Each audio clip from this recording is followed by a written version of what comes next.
Let's talk about when we were poor. Yes. I went to a little bakery and I bought a bag of day-old bagels and a cup of cream cheese. I was living at the Empire Hotel in a very small room, and it had no refrigeration. So I kept the cream cheese. It was in January. I kept the cream cheese on the windowsill, and I tied a shoelace to the bag of bagels and tied them to my radiator and hung them out the window and closed the window because it was cold.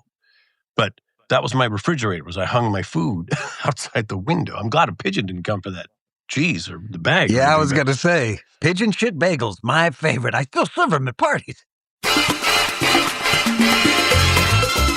Once we were spacemen.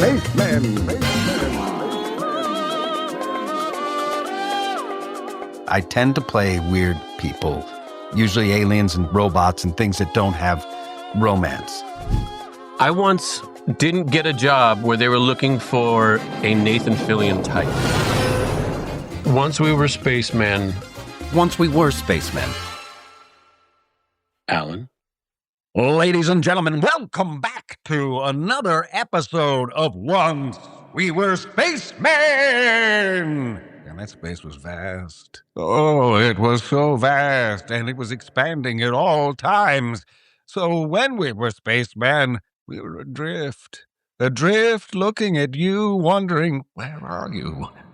Do you see me? Are we on Friday nights at 8? But even then, we met, and now we're still spacemen. It started good, and then, I don't know. We got a little, like you had a little remorse in there, like you were sad about the memory. Once we were canceled. Yeah, once we got canceled, I was still lost in space, and then, well, we're here now. Do you remember where you were when we were canceled on Firefly? I was on the bridge. That's where we all were. We were doing that one last episode where it was snowing. We were in the snow. But the announcement, like when they came and said, okay, look, we're canceled. And then we kept going. Yeah, we had a few days left of the episode to finish. So they came in and announced that we were canceled and said, we're just going to wrap it up tonight. Everybody go home and we're going to start fresh tomorrow. Oh, that scene? Yeah. And I thought, this is going to be the absolute worst. This is going to be so unfun. And I came back to work the following day and I was wrong. It was like everybody was determined to squeeze every last ounce of joy out of that experience that they could. Yeah. It was great. I mean, it wasn't like, whoopee, this is fun. It was just, we were just relished. We cherished. Yes. Yeah. We were cherishing and relishing at the same time. Yeah. So much ishing. And you were cracking us all up with that. It's in the outtakes. Everybody who's seen it, who's a fan of Firefly, who's seen the outtakes where we're going around in the circle. So it was such a sad episode, and we were goofing around. It was fun. It was a fun last bit. But it was, it was something that had been coming for a while. It didn't hit me till later. Being canceled, canceled was a dirty word in my vocabulary for a period of time. Mother canceled. I remember you always said that. And then it became funny. And then, you kind of get on board with it and you go, oh, well, there it is. It's canceled. And then it was the butt of the joke. I just remembered being canceled. It got funny after a while. Once you kind of eased into it. Yeah.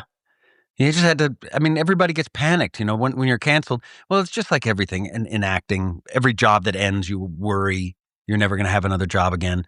So you have that fear, but then you're also leaving a very specific job, not just job and employment. We were leaving a very specific job that had so much of a family feel. It didn't make sense to us. It felt like such a good show. It brought us closer together. We loved the show so much it was tough to understand. But there were other shows at the same time that was going on with. They canceled Family Guy. They canceled Arrested Development. Like, it was a time where a lot of things, it didn't matter if it was good or not. It could just be canceled. Yeah. And we were one of those. Yeah, that's true. That's very true. Alan. Yes. What's good? What's good? That's the question. What's good? Yeah, Alan. Hey, buddy. I haven't seen you in a little bit. What's good? I'll tell you what's good, man. This puppy I got. that Carissa and I got. It was just like the last thing we ever needed and wanted. I mean, we saw a picture of them. Carissa and I were texting back and forth all the time, just sending each other rescue dogs on Instagram. And it was Carissa's birthday was coming up. So I was kind of thinking, yeah, maybe. And then it was kind of like we were back and forth. And it got it's getting to a fever pitch. And we sat down and went, okay, calm it down. Hose it off. This is getting too much. We are about to move to a whole new city. We can't bring a dog into this. We've got 2 dogs already. You can't have 3. And let's just wait, take a beat. We'll adopt a dog when we get to New York. And I think 2 days later, we adopted Maximus. Once you have 2 dogs, what's the difference for 3 dogs? It's a big difference. It's a really big difference. When I walk these dogs, especially because he's a puppy, he doesn't know anything about the world. And people who have humans that they have as babies and children, they know what this is like. They don't know anything about anything. And it's funny because they're so stupid, but at the same time, you've got to teach them everything. So that it's not just like they're the butt of the joke all the time. They're also very sweet and cute. Like my dog ate sand because it didn't know. And then it had poops that had sand. It had like half poop, half sand. I'm glad everybody could just visualize that with me. Half poop, half sand. See it with me now. Some dogs poop in sandboxes. Mine brings its own sandbox with it, up in his pooper. But man, he's the greatest. He's such a great life in our house. And my middle dog, Aunt Clara, she's 14, but she's just been sort of laying around for the last 10 years. She does a lot of laying around. And now that he's here, she has gotten active and she's so much more active. Her hips are moving a lot more because she kind of humps them a lot. But you know what? She's older and she's getting hers when she can. He's going to have a huge therapy bill because he's like, when I was young, my aunt humped this bump right here is a hump mark because she humps a lot. And we're going to have to medicate her on that one. What I'm hearing is that the new dog is a handful, but has energized your household. Yes. Brought a lot of sex into the house, a lot of youth energy, which is a lot of playfulness. And then on the canine level, it's a lot of sex. Yeah. Because he humps. He has a big stuffed animal that he humps. And he just lays his 2 front legs down and then his bottom, we call him long bottom. He's got many names. All of our dogs have many names. But his back end is just humping. And I think he learned that from Aunt Clara. My aunt taught me this. Get it. But he likes them girls thick because he won't do it on little stuffed animals. You got to give him a big stuffed animal. Then he's like, that's it. I remember Jewel had a dog that humped a stuffed animal so much that it threw out her back, and the vet said, "You got to put that animal away. The stuffed animal. You got to put that toy." Good. I thought you were saying that they're like, it's time for your dog to be put down. I realized how that sounded. Yeah, luckily he still has a lot of youth in his back. And I'm hoping he grows out of this humpness. I mean, I know Clara hasn't. She's grown into it, weirdly. But anyway, that's what's good is Maximus Longbottom. He's bringing you some joy. He's bringing us a lot of joy, and he's keeping us on our toes, and we really have to... he's a lot of work, too. But, we've got him for life now. For as long as his life is, which is hopefully going to be very long. You've got some news. I received a text. I didn't text you back, but you said we sold the house. And you're moving now. You're in New York right now. No, I'm not. I mean, I got to put things in boxes. Oh, you're at that stage. Yeah, we're boxing. Well, we boxed a lot of it, and now we boxed all the stuff that you have to get out of your house so that when people come over to your house, they don't go, what a cluttered mess. We got rid of all of the clutter. And that's boxed. And now we've got to get rid of the big stuff that's left, the respectable furnishings. Can I give you some moving advice? Yes.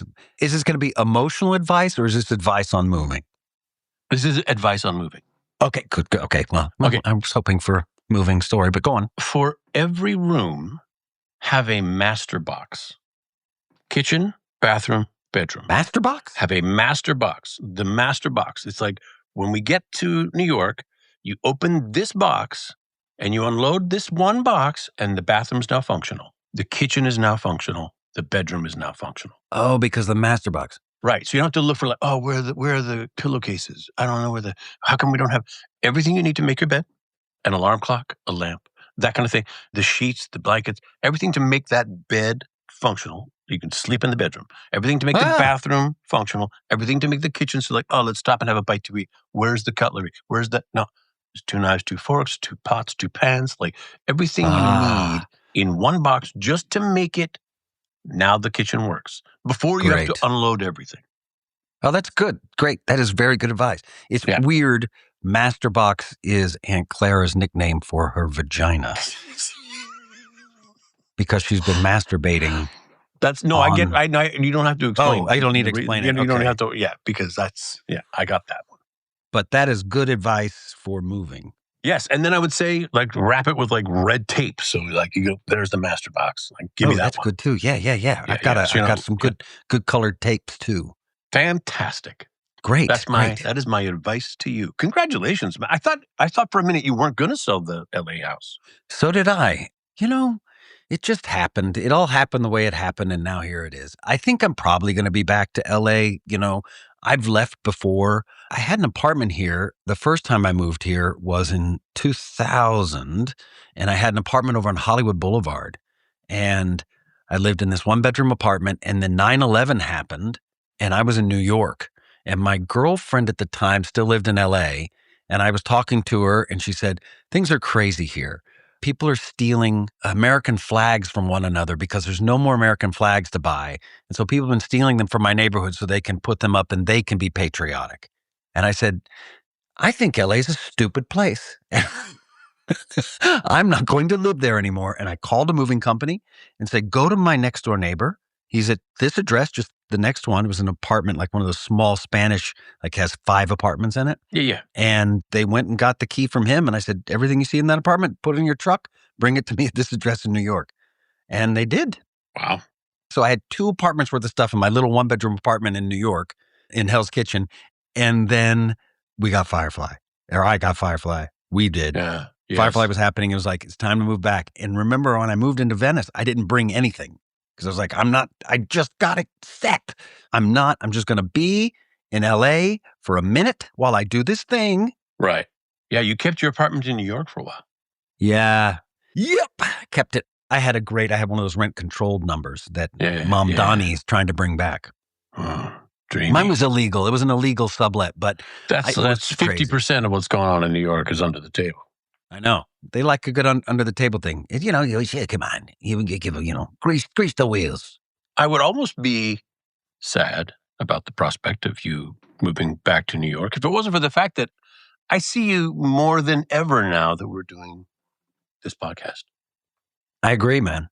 It's nice. We see each other, not just on line, but we see each other in person. Yeah, and it's usually cons and things that we have to see each other. Or things like that. Or vacations. Nathan will plan a vacation with his friends, just so everybody knows. I don't know if you have friends like that, where he'll be like, hey, I'm going to rent a big house that's really nice in Hawaii. And then I'm going to invite all my friends to come. And then he hosts you in the nicest place in Hawaii. How nice, you're wondering? So nice that when you go onto the Netflix in the house, to put your Netflix account in so you can watch a thing or show a thing, you're having to go Ben Affleck's Netflix, Margot Robbie's Netflix. Name drop. Who else was in there? Was it Justin Timberlake or name drop? Somebody else was in there too. It was a star-studded list of Netflix accounts in there that we graciously, I think, we erased all those sign-ins. Yes. We deleted those sign-ins for them. I may have kept Margot Robbie's. I just like to see what she sees. She loves to watch documentaries, which is, I wish I had something better than that. I just don't watch Netflix that much. I don't know what's on there. How old were you when you moved to New York the first time? 22. That's how old I was when I moved to New York. And then really? You're in New York. You were attending Juilliard. How did you arrange where did you live and all that? How did you find a place? Did you move there blind? Right. That was tough back then. That wasn't easy. It would have been harder for you. It was weird. Yeah, because going into school, you have a buffer. You have a home that they help you. because I had to live in a dorm. So I live in Lincoln Center, which is an interesting place to live. Not great. I mean, it's okay. I was right there in that neighborhood. I was blocks away from you. So wild. Yeah. Yeah. So I had that, and like I was able to get bank accounts because I had a school, but that was different back then. That was another thing. I couldn't get a bank account. Yeah. First of all, I was running out of money. I was living in New York. They were paying me. One Life to Live was paying me, but I wasn't on the air yet. But no one was like calling me saying, hey, there's a paycheck here waiting for you. So finally I asked, and I had like all these backed up paychecks because I was down to my last $20, Alan, and I refused to spend it. Yeah. Let's talk about when we were poor. I went to a little bakery and I bought a bag of day-old bagels and a cup of cream cheese. I was living at the Empire Hotel in a very small room, and it had no refrigeration. So I kept the cream cheese. It was in January. I kept the cream cheese on the windowsill, and I tied a shoelace to the bag of bagels and tied them to my radiator and hung them out the window and closed the window because it was cold. But that was my refrigerator, was I hung my food outside the window. I'm glad a pigeon didn't come for that cheese or the bag. Yeah, I was going to say, pigeon shit bagels, my favorite. I still serve them at parties. Like, I was down to my last $20 and I refused to spend it. I was going to an acting coach on the Lower East Side. I walked instead of spending money on a subway. Which was only $1.25. I walked in January. I was losing weight. The coach was looking at me saying, do you want something to eat? I said, yeah, yes, please. She would feed me every day. Do you have any condiments like pigeon shit? I'm missing, I've got a taste for it now. My checks were backing up at the office, but no one was calling me to tell me, and I didn't have the wherewithal to say, hey, I don't have your money. And then the bank wouldn't accept my Canadian identification. Yeah. What? I didn't have any New York identification. So I was kind of like, I got these checks, and now I can't even cash them. I can't, it was, and then finding an apartment. There were listings, there were real estate people that would help you, but the cost was exorbitant. Yeah, you have to pay 15% of the annual. Yes. You had your first, your last, and pay this guy, pay that guy. Oh my God, there's so much money for this. So for those place? people who aren't math like me, who's total great math guy, if you had $1,000 a month, that's $12,000, and then you'd have to pay 15% of that. You figure it out, math guys. We'll check your I couldn't. Just finding a place to live was tough. I eventually found one. I found out later it was an illegal sublet, that I wasn't allowed to rent this place. Oh, shit. I was subletting it from a guy who was illegally subletting it. Now, he said to me, hey, is it cool if I leave I'm moving in with my girlfriend. Is it cool if I leave some of my furniture here? I said, yep, because I had no furniture. So I had a couch, a coffee table. He left his TV. It was free cable in the building, and he left a bed. So I had everything I needed, and I had a little bit of stuff for my kitchen to set it up. But then eventually he came back and said, okay, we got a spare room, and I'm going to take all the stuff. I was like, thanks. So I've been living in New York for a few months now, and now I still have no furniture. But you had a girlfriend, didn't you? I eventually, I dated some. Yes, yes. But that you were dating my girlfriend, my dream girlfriend. Why didn't you just date your dream girlfriend's house? My dream girlfriend's house. Well, the girlfriend that you're referring to lived in Los Angeles. My God. Yeah. I feel like I don't even know her. That would be accurate. That would be accurate. Don't even know her name. Doesn't matter.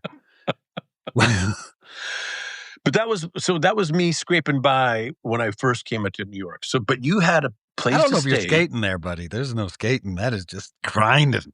That's grinding it out. It felt, I was a kid. I didn't know any better. If you're going to suffer and sleep on the floor, right, please do it when you're 22. Yeah, because you heal faster.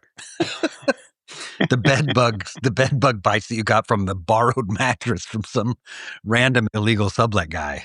In my mind, I wonder sometimes if I had walked into Harry's Burritos and said, hey, Alan, my name is Nathan. You don't know yet, but we're going to be good buddies, you and I. In the future, we're going to work together. We're going to be good buddies. Like, what can you see? Those weren't years wasted. Our paths were crossing. We were feet away from each other. Yeah, it's wild.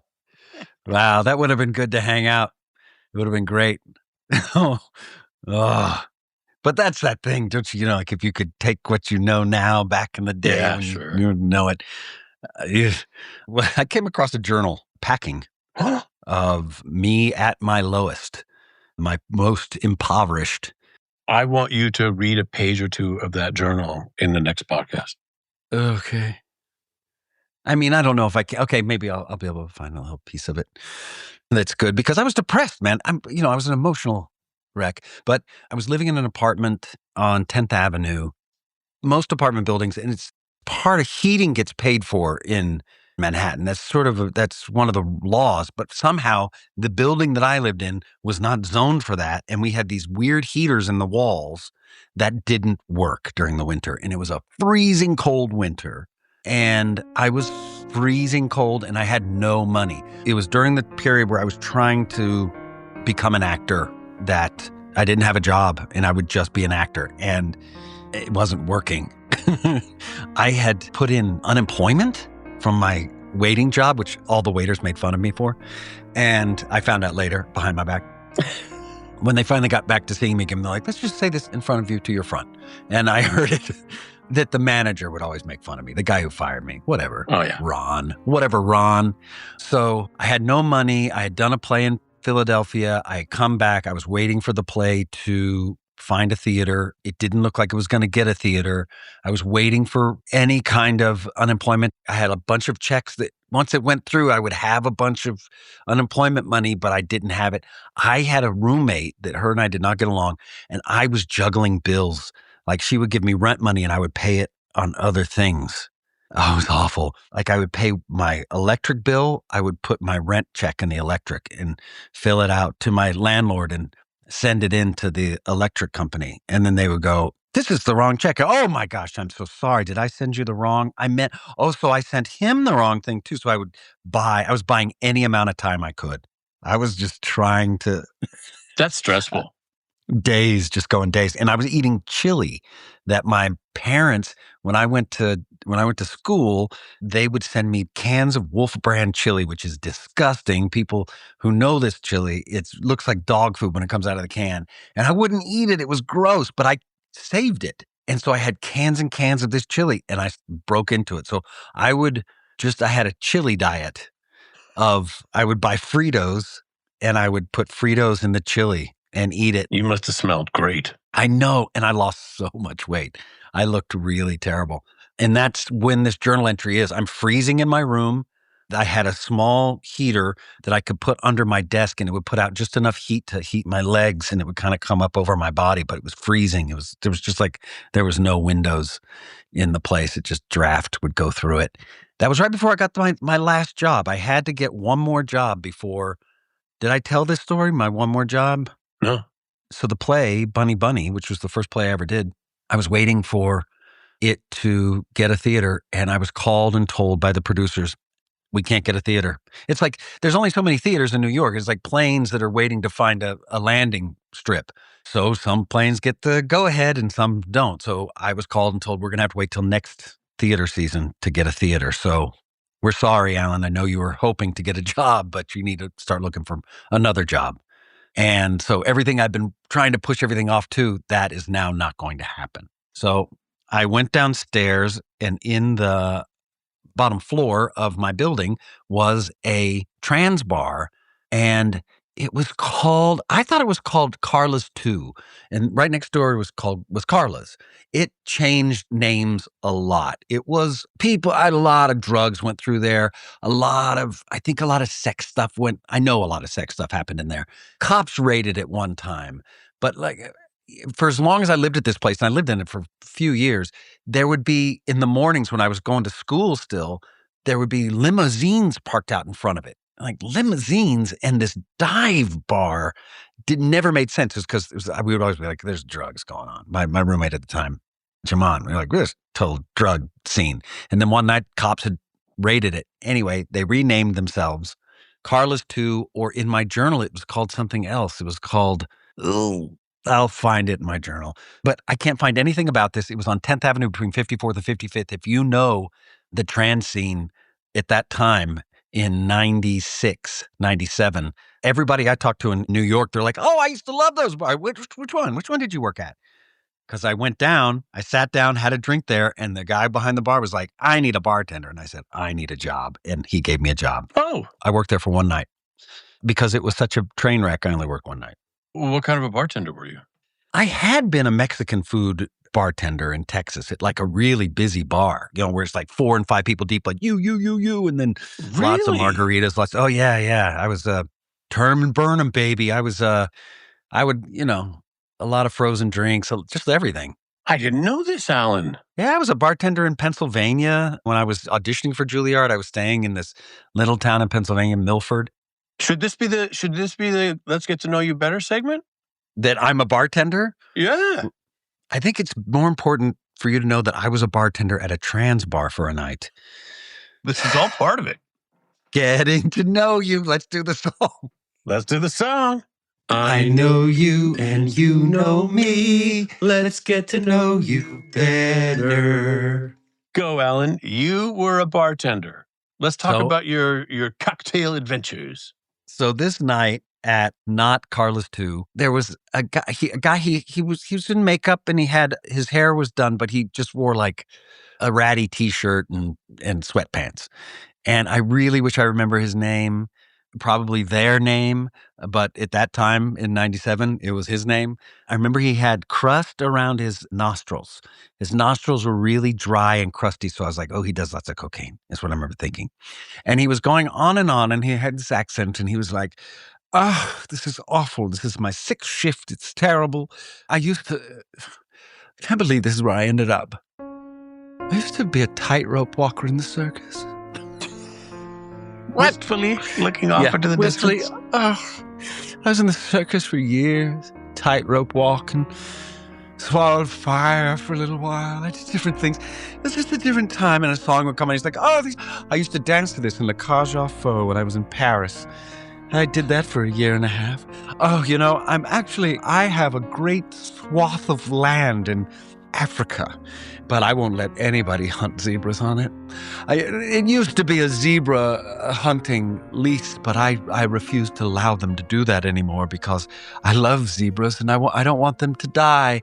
And he would go on all these stories. I'm like, And then halfway through the shift, he's like, oh, look. And he pulled out these pictures in one of those little, anyway, it's him on a tightrope with a bar, like the balance bar. He's like, I'm so fat in this picture. Look at me. I was stoned. Like, you can see how stoned I was. My eyes were just slits. And pictures of him from La Cage aux Feux. I didn't see anything from zebras, but everything he said was like, you got it. You're telling the truth. What a character. He was wild. I thought that night, I was like, if I want to write a book, I keep this job because I can just write about this place. There was Chichi the bitch. That's what she asked people to call her. And she was Filipino and she was trans sitting at the bar and she fancied me and she wanted me to take her duck hunting and she would go fetch the ducks for me. And there was this depressing guy who was like straight kind of guy, really like talk like this, like, hey, Alan, I get my drinks for free, so you could give me my drinks for free. And then the other guy would go, don't give him anything for free. He doesn't work here. He doesn't. And he's like, I work. Stop telling him that I work here. I tell him I do jobs here. And I'm like, I don't know what to tell you, man. I can't give you anything for free. And he go, look, just so you know, I'm not gay. Okay, I'm not gay. I work here. That's why I'm here. And I get my drinks for free. And as the evening went on and as he drank more, Chichi the bitch moved over to his lap, his hands like up her skirt, like finding home. There was there was a couple of these old black dudes. There was a pool table in the back. Very untrans bar-y, I imagine. I don't know, like it's it looked like a roadhouse bar in Texas pool table, warped with crappy sticks, and these 2 old black guys back there drinking vodka and milk. And they just kept getting vodka and milk. And my girl, I was dating an actress at the time who was on Broadway, and she said, I'm going to bring the cast by to come see you at this bar. Everybody loves dive bars and they want to come see you. I was like, no.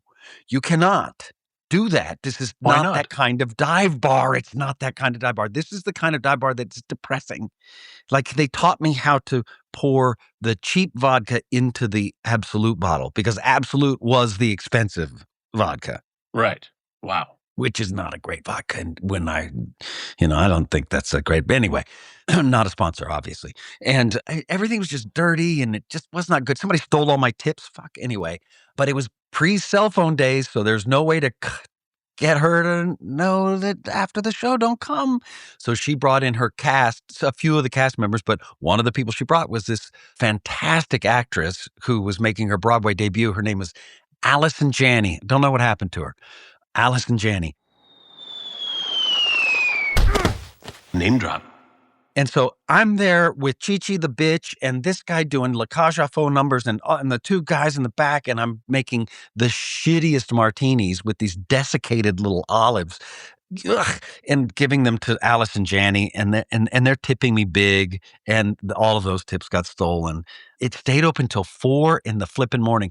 And one of the reasons why nobody knows about it, who knows those bars, is because it was a bridge and tunnel bar. It was right up 10th Avenue. You could come from Jersey. And this was not a bar that people that were trans, or I don't know all the words. I don't know all the right words, but they weren't out. They were guys who were going to work 9 to 5, had families at home, and they would then after they get done with work, put pantyhose over their unshaped legs. You know what I'm talking about? Like they're like putting their kid on, like, I've got to get, this is for me. And then this is the quickest place you could get out of the Lincoln Tunnel is you hit Carla's 2 or whatever the hell it was called. Anyway, here's the kicker to this night. This is incredible. Keep going. After the night, I was like, I can't work there again. I don't think I can work there again because it was dangerous. It was right on 10th Avenue. And we stayed up till 4. He's like, you're going to do it tomorrow night. Also, all my money was gone. He's like, you're going to be the only one here tomorrow night. And I was like, I don't feel comfortable being the only guy working here. And he said, there's a bat by the door if anybody gives you any trouble. Like, huh? And yep, that's me. And there was another guy who worked there who kept coming and going, you're going to have to start wearing tank tops or no shirt at all because you've got a great physique and we need it. I'm like, oh, Jesus, man. I can't. Anyway, that next day, I got a call from the producer of Bunny Bunny, and he said, we got the Lucille Lortel Theater.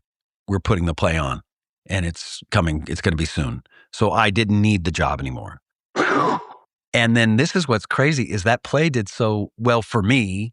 Like I did 20, is that role I've told you about? I did 20 roles in the play. So I got this really flashy to just like, I come on as one role. He's a French person. I'd come on as this woman who's very upset. And I'd come on as a guy, really heavy, like big fat suit on with no thumbs. And he's like, I got no eye because I used to work the lathe. And then I'd be this other character and this other character. So I did 20 something roles in that play. And it got a lot of notice. And at the end of that year, 1997, they give away 2 awards. The Clarence Derwent Award is a cash prize you get to the 2 best New York debuts in New York theater.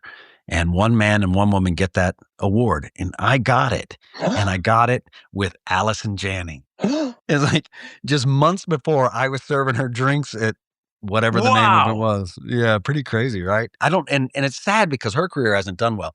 I mean, I'm doing good, but in that moment, we were both on top. You know, actually, when I bartended, I've had these experiences in my life where things have gone in slow motion. And it's like my body going, something has changed. You're in a place where maybe you didn't plan to go down this road. And that happened at Carla's 2 that night. At one point where the main guy was trying to remember the steps from La Cage aux Folles, a song came on, he was trying to do them. And then while he was doing that, I was like looking around, and the guy who kept saying everything's free, he had his hand up Chi-Chi the bitch's skirt. And there was a guy down at the end of the bar this guy who was creepy, had a collar on, and he just kept going, you're hot. He wouldn't say anything but you're hot, you're hot, you're hot, you're hot. And anyway, a cleft palate commercial came on for helping kids in the foreign country on a TV. And the guy started screaming, who was doing the La Cage aux Folles, and it was just like everything went brrr, and my girlfriend was there and Allison Janney's there, and it was just like all like, I am not, what's happened? How am I here? What is happening? And the same thing happened when I was bartending in Pennsylvania. It was before I had already auditioned for Juilliard, but I hadn't gotten in, and this was my only hope. So in Pennsylvania, I was bartending, and it was a busy night. It was like the snow had melted enough. It was wintertime. The snow had melted enough that all the hill people came down. There's a lot of hill people. And this guy on Saturday nights would play the piano or the keyboard, and he would get people to give him song names to play. And they were, he was bad. I mean, he was bad. I thought he was bad. Everybody did, I think, because like he would have to go, you at that table, what do you want to hear? And they'd be like trying not to look at him. And he's like, yeah, in the red. And they're like, I mean, it's a small room. And they're like, oh, I don't know. And they'd be like, how about some Michael Jackson? You're like, no, don't do that. And then, but he was playing Piano Man. And he got to that one part in the song where he goes, John at the bar is a friend of mine is the lyric. And he said, Al at the bar is a friend of mine. He gets me my drinks for free. And he points at me and everybody looks at me. And I realized, oh, I do give him his drinks for free. He drinks Molson and he gets them for free. And he's quick with a joke or a light of your smoke. And there was a couple of like hill folk that pulled out cigarettes because you smoked in bars back then. But there's some place that he'd rather be. He says, Ken, I believe this is killing me as the smile ran away from his face because I'm sure that could be a movie star. And it was like everything went boom. Oh my God. You were living the lyrics to that song. You were literally like when lyrics speak to somebody, they were literally speaking to you. Oh my goodness. I got tears in my eyes. It was so scary because I had auditioned for school, but I hadn't heard back yet. So I was in this, and I was in a relationship that was terrible. I was living with this girl who loved cheating on me, and she loved some other person, or at least sex with them. And I was in this frozen land, and it sounds like limbo. It was really bad. And I stayed after. I would lock up afterwards, and I'd have to put all the money in a bag, and then I would close up and do all this stuff. And then there was another bar underneath that bar, like down, there was a sports bar, and I would have to give my receipts to them. And that place was like dangerous. People fought in there all the time. And it was like, that's what you did in that town. Everybody'd fist fight. It was dangerous for me. Like they would want to kind of, anyway. I stayed upstairs for a while that night with a bottle of Glenlivet. I just pulled it off the shelf and sat it down, just trying to like, I've turned a corner and this is not where I'm supposed to be. Anyway. Incredible, Alan, to hear the parts of the journey that, because your career and everything you do, it's big, it's flashy. You're a tremendous success, but it's wonderful, I think, for people to hear the part about the struggle, the part about the uncertainty, the part about you have to love it if you're gonna do it. You have to love it, and this is evident right now, right here. Yeah, that was even before. So long. Gosh, yeah. There's so many places along the journey that are a struggle. Just to get to the next, because that was even before school, which was its own struggle, and then getting out of school was its own struggle, and then that's something you might not have known about me there. What an incredible story. Crazy, right? Oh, Greenhorns. That's what it was called. Greenhorns, which is pretty good of a name, I guess. They're green and they're horny. You said you had bartended before in Texas. Yeah. Was that had you received any formal bartending training? No, but I had to be a good bartender in Texas because that was a real high volume. Can you make a gimlet? I used to be able to. Okay. I did that more when I worked in Pennsylvania. Gimlets and old fashions and all of that shit. How many times have you been a bartender? I was once in Pennsylvania and once in Texas, and then that one day in New York City. That's it. My brother was a bartender when we were working our way through university, and he made money hand over fist. Yeah, it's good. You drink a lot. I mean, I did. That was how I got through it. I guess that's one of the dangers of that. Yeah, it's a great job, especially if you're waiting tables. Like when you're waiting tables, because I'd started waiting and then I moved up to bartender. You are their servant, but a bartender, you hope for their favor. It's a different relationship. It is. Because you have an illicit beverage. You got something they want now. Yeah. You're like a minor drug dealer. And so they give you respect. And if you're cool with them and they're cool with you, they feel like they're cool. Like you have the ability to, you know. The difference between bring me my food and I need a drink. Yeah. Well, sometimes they're like, I need food and it was bad for you. I need a drink. You'd be like, all right, take it easy, old guy. Wow. Maybe I'll give you one. Maybe I won't. Got to be nice. So, Nathan, what is something I don't know about you? Alan, I don't know if you know how cool I'm not. Oh. But I have like a plethora of stories where it's like incredibly embarrassing moments, or like in those moments of, if only you could do this really cool thing right here, right now, everything would work out just great. Those moments, they seem to blow up in my face a little bit. So I was going to tell you today about the time I was never very good with girls. I just wasn't cool. What? Yeah. When I was in university, I was not a cool dude, but I had a very cool job. I met this fella. He owned a couple of double-decker buses. This is back in Edmonton, Alberta. And he would take you on a pub crawl. So you meet at this location, you get on the bus. Everybody gets a little wristband or a sticker of some kind. I take them to a bar. They get like specials on the drinks. And we're there for about an hour. And then I gather everybody up and I put them back on the bus. And we do 3 different bars or clubs or pubs that the company had a deal with. And I would just facilitate the evening. There was a bus driver and there was me. And I would entertain them on the bus. I would make sure they all get in the bar. If, some of the people weren't dancing, I'd go, let's go dance. Come on, let's have a good time. Oh, you'd be perfect for that, man. That was my job. And one evening, we did a lot of stagettes, a lot of bachelorette parties. All these ladies would get together. So it's me and a bunch of girls. And, the whole idea was, don't flirt with like one girl and be that guy. You want to flirt? Great. You got to flirt with them all equally. You have to be a host for everyone all in the evening. And I think the word is whore, not host. I would tend to whore myself out I see. to the stragglers, the ones on the edge. There's the ones in the center who are having a great. Bring the ones on the edge, bring them into the good time. That was my kind of thing that I would do. Just make sure everybody's having a great time. Cut to one evening, a bunch of girls on a bachelorette party come in, and one of them happens to be a girl from my school, my university, who I had a tremendous crush on. I'd had a class with her where we never spoke. The class was over, but I would see her once in a while around school, enough to say hello and say hi. I knew her name. She knew mine. And here she is on this pub crawl, and she's all with her friends, and they're all having drinks, and all the stars are aligning, and everything's working out really great. And everybody's having fun, and I'm making sure everybody's having fun. And she's kind of looking at me with a different light, everything's fun. It's working out masterfully. Wonderfully. Yes, great. Wait, was she a straggler or was she in the center of the pack? She was in the center of the pack, but I think that ladies would see that when I pulled, the stragglers in, that they say, "Oh, that's really nice that he would do. That's such a nice." It was like adopting a puppy. They go, "Oh," like that kind of thing. But like the puppy that has like a gimpy leg or a broken tail.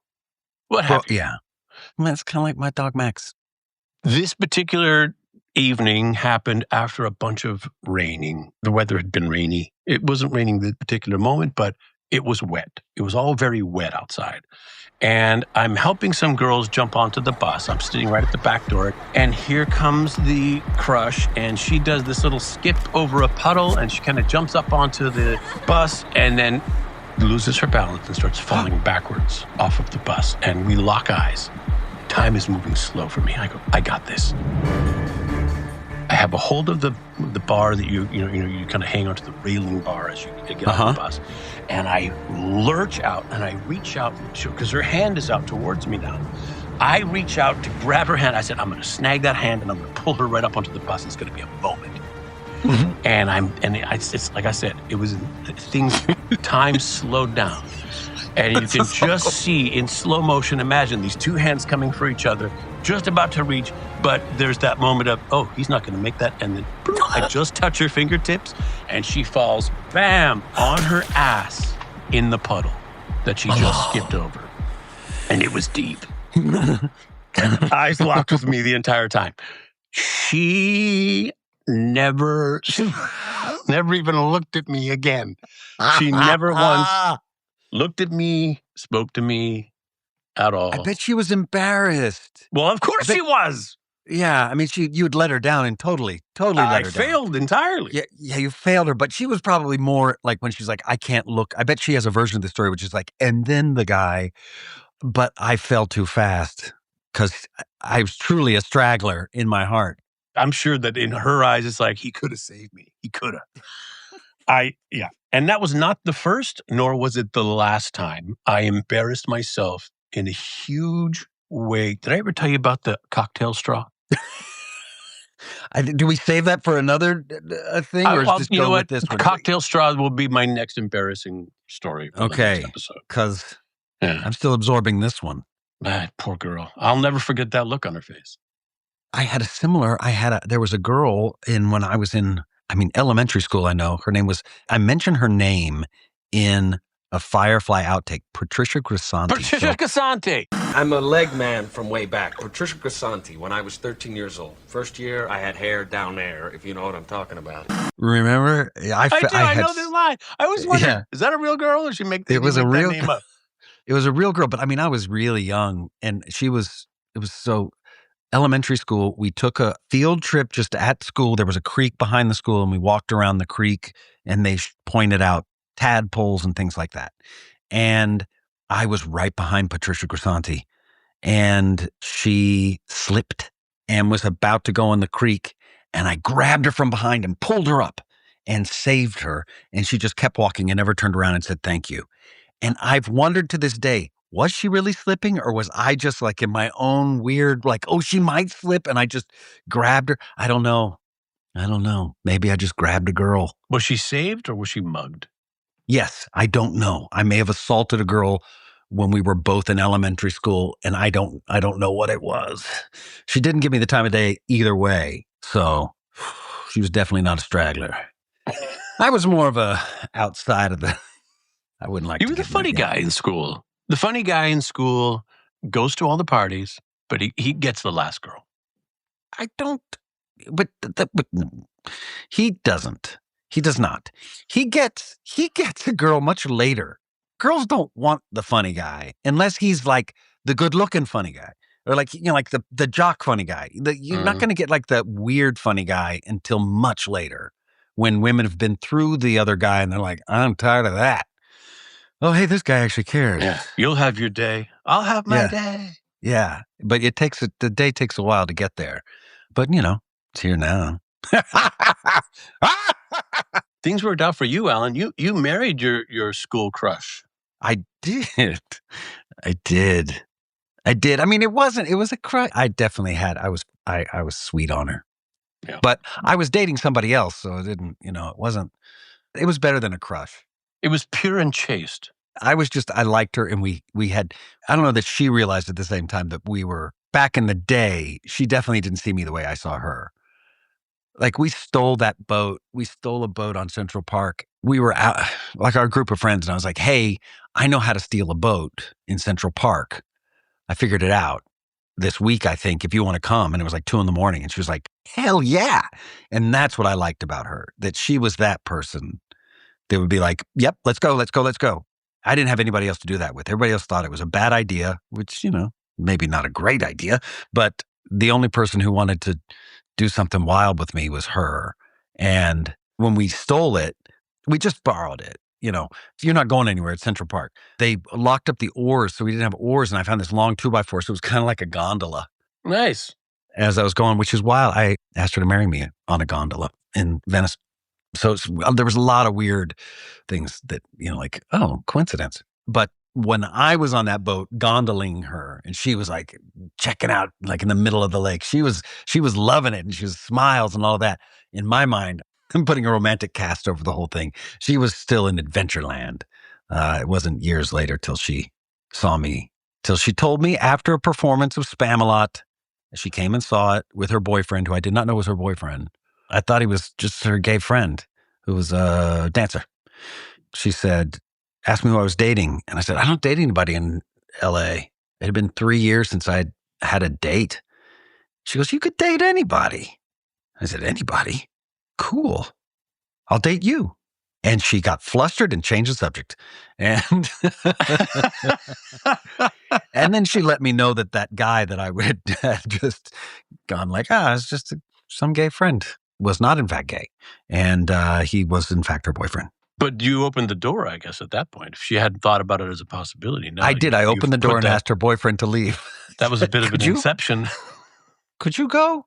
Yeah, and it did. After that moment, then we both knew where we stood.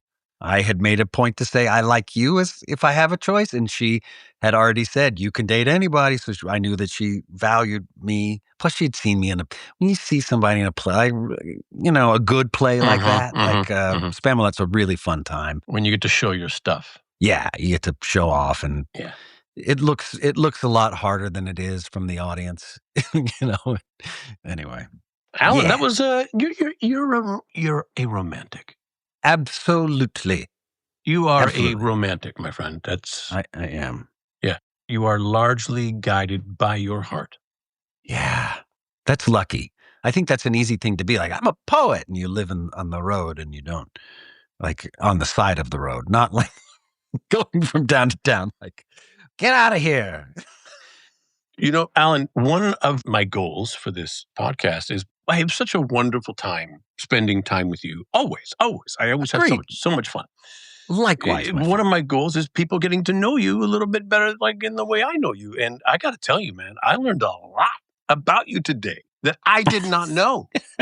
This whole episode was a let's get to know you better. Yeah. Of Alan. Yeah. Wow. You know what? It's this move. There's a lot going on. There's some plumbing people who were supposed to come by. They didn't show up. There's a lot of emotions. Jesus.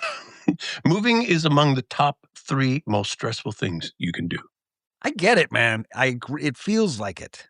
It Just seems like it shouldn't be, but it is. The only comfort I will give you is that there will be a time when the move is over and it's all done. It's all behind you. It's just a transition. That's all. It's a transition. So yeah, there's some time limits and a lot of work to do. There's a lot of work, but there will be a time when the transition is over. I'm looking forward to being, we have a place, to moving there. It's great that we were able to sell this when we did it backwards. Usually you sell the one you have and then you buy a new one. We went and found one first accidentally. I came across it when we were in New York. I was like, oh, we have to have this. Can we please? By the way. Yeah. I have a Christmas gift for you, and in there is also a housewarming gift for your place in New York. So you're going to have to come and get this, or I'm going to have to bring it to you before you leave. Oh, I have a gift for you, too. I know you can't come get it because the car I gave you has broken down twice now. I know. I'm so sorry about this, Alan. You know what's sad was I was going to, before I gave it back, have it wrapped. I was trying to think, how am I going to wrap this thing? Put a big bow on it? No. Wrap like a wrap. Yeah, where you ruin it or like where you or you make it look like a sandwich or something. Yeah. Freshly painted. Because that's such an expensive prospect. Yeah, but it's a good gift, I think, if it's done right or if I put flames on it. That would have I would have accepted. That would have been really cool. I would have liked it if when your mother came to town, she was driving around with flames. That's how I thought it was. Thinking of your mom. Alan, again, always an amazing pleasure.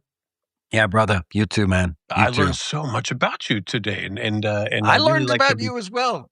We talked a lot about New York, which really brought me back. I like that. What's interesting is I was introduced to you as the man who was dating my dream girl from afar. And to hear that you had these moments where you were in your first college not feeling, I just assumed you always were dating everybody's dream girl. Oh, no. I was, no. Yeah. I was a late bloomer, Alan. Shocking. It took me a while to kind of come into myself, Wow. Nice. I'm still blooming. Something's growing. I don't know. It's a bloom. Might be a fungus. Fantastic job, Alan. Till next time. Cool. All right, brother. Oh, my God. Thank you for listening. You just bless your heart. You know what? If you haven't yet, why don't you head on over to our Patreon? You're going to get some bonus content. That's extra content. They're longer episodes. There's more there. You know what's better than less? More. You also get a chance to get your hands on some incredible crap. The kinds you don't need to wash off after you're done. And if you love the show, please leave us a review and tell your friends. Once We Were Spacemen is a Collision 33 production. The hell that is. The show's produced by Michelle Chapman, Siobhan Holman, oh yeah, and Josh Levy. I wear them jeans. He is of Collision 33. It's all starting to make sense. It's edited and mixed and produced by Resident Recorders with special thanks to Courtney Blomquist and Adam Townsell. Our theme music's done by Carlos Sosa. The Groove Line Horns guy? Yeah, and Joshua Moore. Artwork is done by Louis Jensen.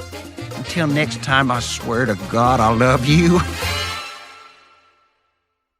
Humpness.